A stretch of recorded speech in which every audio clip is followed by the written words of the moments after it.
The Daily Wire dabbles in comedy, Indian gangs terrorize Canadians, and while the Liberal grievance 2 weeks ago was that Christmas is too white, they're now complaining it might not be white enough. Welcome to the Weekly Roundup, where we cover the most diabolical yet hilarious news of the week. Our top story today, the Daily Wire is set to release a new comedy called Lady Ballers, about a group of men who take over a women's basketball team in an attempt to dominate women's sports. The movie was written and directed by a man called Jeremy Boring, and I gotta say, this dude's work really seems to be living up to his name.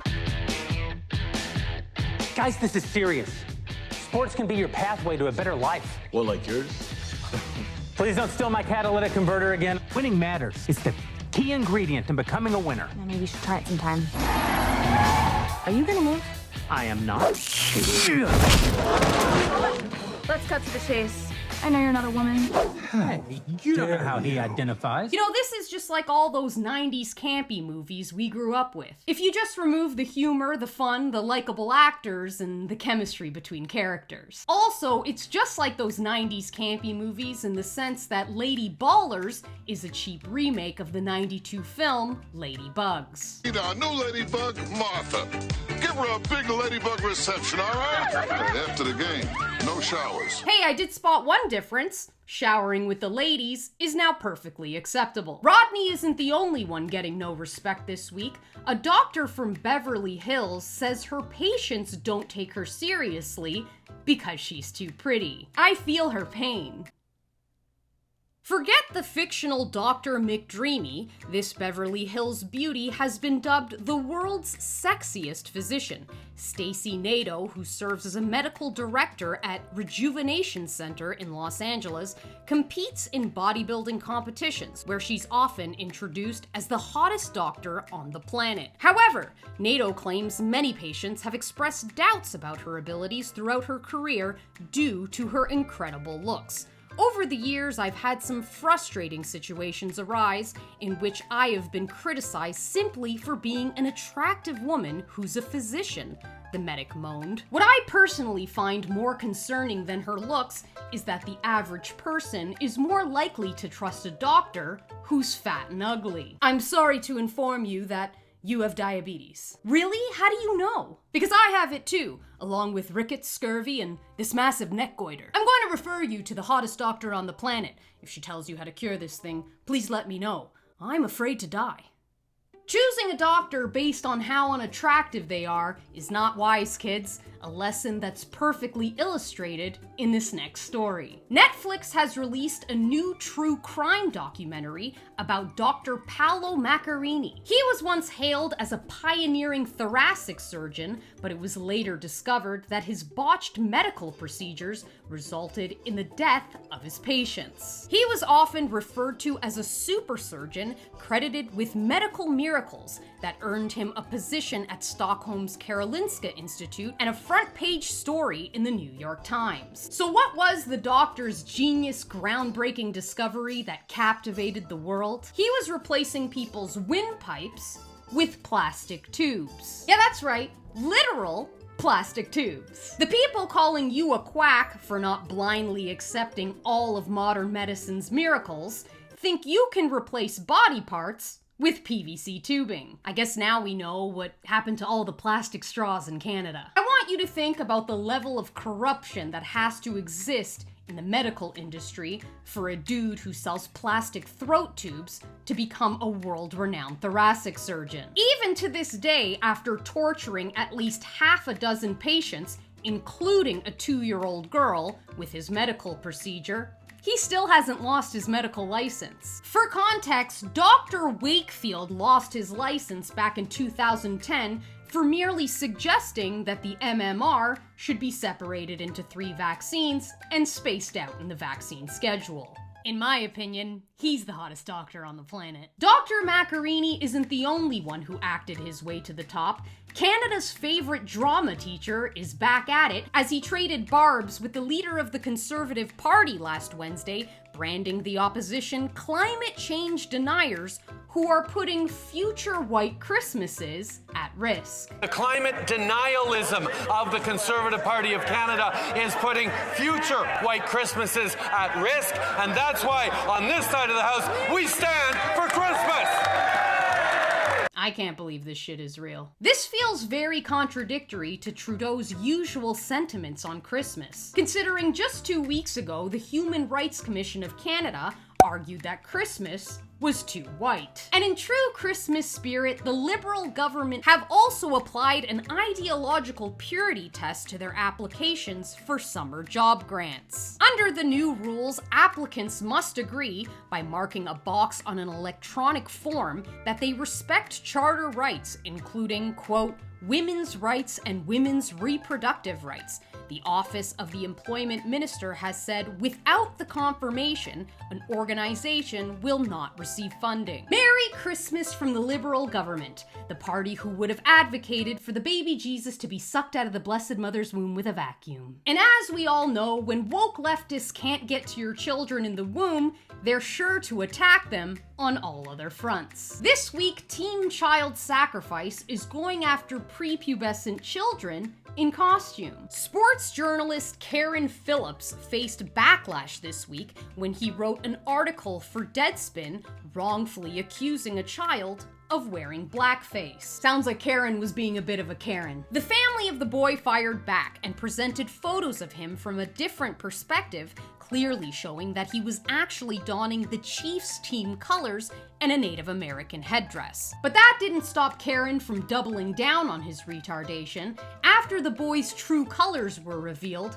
so were his, and he responded to the family with this. For the idiots in my mentions who are treating this as some harmless act because the other side of his face was painted red, I could make the argument that this makes it even worse. He later added, y'all are the ones who hate Mexicans, but wear sombreros on Cinco de Mayo. All very strange statements for a black man to make while wearing a three-piece suit, a garment popularized by King Charles II, making him a cultural appropriator. Don't worry, that contradiction will soon be reconciled when Netflix releases their series on King Charles, starring Viola Davis. Which may seem far-fetched, but undeniable historical facts are being altered every day, like the fact that men are hunters. While women have long been seen as child rearers and gatherers, and men as hunters, researchers from the University of Notre Dame have debunked this theory.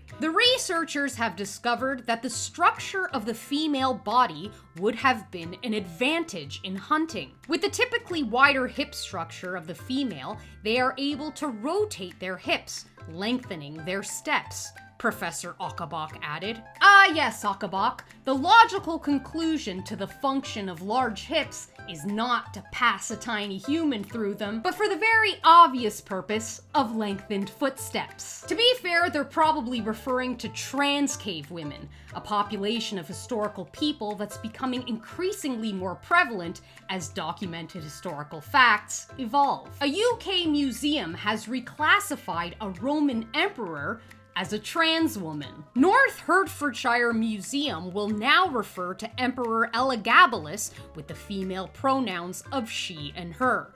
It comes after the classical texts claim the emperor once said, "Call me not lord, for I am a lady." Listen, if we're gonna start reclassifying every dude who's been called a ladyboy as transgender, then men are going to be erased overnight, which might actually be a good thing. Without men, there'd be no feminists. And without feminists, humans will make more babies. And with so many babies around, the sexes would be forced to return to their inherent gender roles out of pure necessity. I don't mean to toot my own horn, but I'm pretty sure I just found the secret to world peace. And it turns out I'm not the only one who's come to this conclusion. Ignoring observable reality seems to be everyone's solution to modern-day problems. Just take the Prime Minister of Ireland, for instance, who's urging the Irish to ignore their own eyes and refrain from connecting migration to crime. Just finally, in relation to the terrible events that occurred on Parnell Square on Thursday, I really would ask people to try and avoid connecting crime with migration. It's not right. Because in order to be a good guy in the West, you have to protect the feelings of foreigners by sacrificing your wives, your daughters, and $2 million, apparently. Extortion letters being sent to businesses in Abbotsford, Surrey, and Vancouver purport to be from gang members in India. A photo of the letters circulating online references 2 houses that were shot at in Abbotsford in November, saying they were targeted because they did not pay, quote, protection money. The letter reads, "Warning, read carefully, do not think this is fake letter. Jai Sri Ram, Jai Sri Ram, Jai Sri Ram, Jai Sri Ram. We are Indian gang members. We want our share from your business like a protection money. As you seen on news on November this month, 2 shooting on houses. They were targeted because we asked them little money and they did denied. The Palo Alto sales and suck movie maker then got in trouble. We want very peacefully from you this amount. If you want to do a business here in Abbotsford, you have no other way. Please make sure do not contact the police. If you did, then no more letter, only bullet. Keep in mind. We are asking only 2 million in cash in here, or we might get in India. We have links all over. Do not ignore us. It will affect you really bad. We will contact you next month. We give you 1 month to decide by phone or letter. Jai Sri Ram." I'm sorry. Did he just say that if they don't pay $2 million, that somebody's gonna get a hurt real bad? Somebody gonna get a hurt real bad. I gotta say, it was only a matter of time before they started taking our money and possessions by force. It is so culturally acceptable for Indians to lie, cheat, and steal that there are entire articles dedicated to the various scams they run. Take this one, for instance, by Palash Krishna Mehrotra. Why cheating comes naturally to Indians. When an Indian child is growing up, her parents ask her at some point, "Beta, which one is your favorite scam?" The kind of scam you like reveals a personality type. We Indians are born fraudsters and hustlers. Every Indian cheats to the best of her ability. The working principle is this: if you don't exploit, then you will automatically become the exploited. What happens then is that since everyone is cheating everyone else, all this cheating cancels each other out in the final sum. No one really gains. But it's something we are habituated and genetically inclined to do, like the way we drive. It's a mix of nature and culture. Well, if their cheating is anything like their driving, I'm surprised anyone in this country is still alive. To most of us here in the West, this type of behavior is as foreign as butter chicken. We take the utmost pride in being trustworthy, honest, and dignified. We value those qualities on such an innate level that we couldn't possibly imagine a culture who values and respects the liar and the cheat. We imagine that if those qualities exist in a culture, that it's by mistake, that it only persists in a few outliers. And that is precisely the problem. Because here we are dealing with the ultimate culture clash. One side perpetually seeking the good in others, while the other side sees that very act as a weakness ready to be exploited. It's putting us all on edge and making us very suspicious of one another, a feeling the subject of our next story knows all too well. A Minneapolis man is facing a murder rap after shooting a transgender woman who made him feel suspicious during oral sex. Demarion Kaylin Bible, 25, allegedly shot 38-year-old Savannah Ryan Williams from inches away around 5:45 a.m. on November 29th after she serviced him on 4th Avenue South in the Minnesota City. Williams' body wasn't found until hours later. He allegedly told police he walked past Williams at a bus shelter before the shooting and she asked him if he wanted sex, so the pair walked into a nearby courtyard where he later shot her with a 9mm gun. Bible told cops he felt suspicious during the sex act and continued to feel that way after he was done. So he shot her dead and walked away. The only suspicion this dude had was that he might be gay. a discovery that enraged him as another dude and the post-nut clarity entered his body. My guy better get used to it, because something tells me he's about to feel very suspicious for the next 20 or so years, depending on good behavior.